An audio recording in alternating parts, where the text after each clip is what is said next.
کوئی عمل کرتے وقت اللہ کی رضا مقصد ہو، صرف اللہ کو خوش کرنے کے لیے،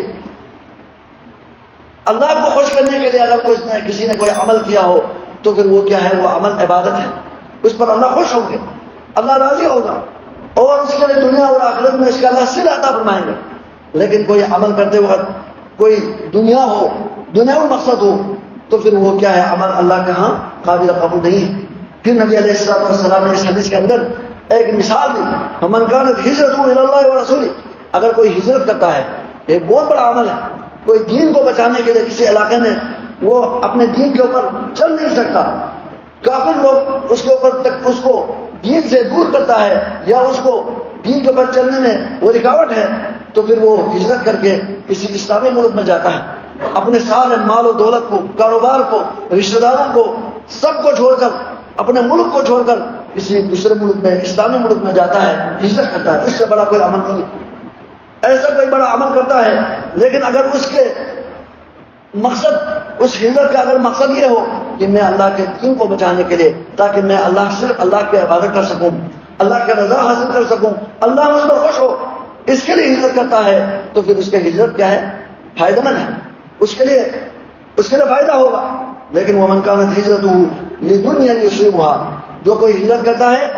اس لیے کرتا ہے تاکہ کوئی مجھے دنیا ملے، دنیا میں کوئی فائدہ ہو، بظاہر تو وہ وہاں ہندوستان سے پاکستان آتا ہے، بظاہر تو یہاں مسلمانوں کا علاقہ ہے، لیکن اس کے اندر یہ ہے کہ وہاں کاروبار نہیں ہے، چلو یہاں کاروبار ہے، یہاں کوئی مجھے دنیا ملے گی، یہاں مجھے کوئی دنیاوی فائدہ ہوگا، یہ سمجھ کر اگر کوئی ہجرت کر کے ادھر آتا ہے تو پھر وہ اس کا ہجرت بس اگر دنیا مل گئی تو مل گئی، ورنہ اللہ کے ہاں اس ہجرت کا کوئی فائدہ نہیں ہوگا۔ اگر کوئی کسی ملک چھوڑ کر کسی دوسرے ملک میں، اسلامی ملک میں جاتا ہے، وہاں کوئی شادی کے لیے جاتا ہے، کسی عورت سے شادی کرنے کے لیے جاتا ہے، یا کوئی دنیاوی مقصد کے لیے جاتا ہے، تو پھر اس کی ہجرت وہی ہوگی جس کے لیے اس نے ہجرت کی۔ یہی مثال تمام عبادتوں کی۔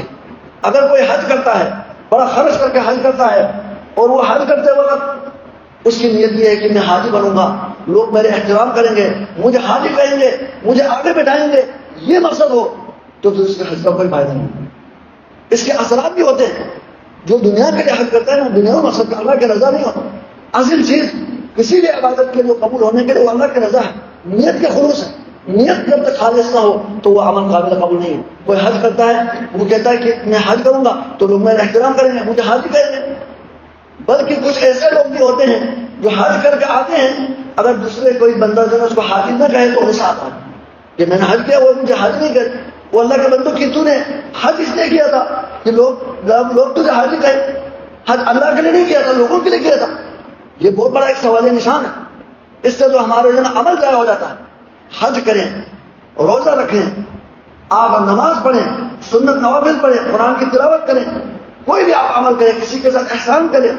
کسی غریب غربا کے لیے آپ ان کے لیے کوئی کام کریں، کسی بھی کوئی بھی کام جو اللہ کے رضا کے لیے کرتا ہے، وہ کام اگر کسی اور کے لیے کرے، دنیا کے لیے کرے، دنیاوی فائدہ کے لیے، دنیا میں مجھے کوئی منصب دے گا، مجھے عہدہ دے گا، ہاں مجھے کوئی بڑا عہدہ ملے گا، مجھے دنیا کا کوئی فائدہ ہوگا، مجھے لیڈر بنائے گا، جو بھی مقصد ہو دنیا کے لیے ہو، تو وہ دین کا جو کام ہے وہ دین کا کام نہیں رہے گا، بلکہ وہ بھی دنیاوی کام ہو جائے گا، وہ اس کا کوئی اثر نہیں ہوگا۔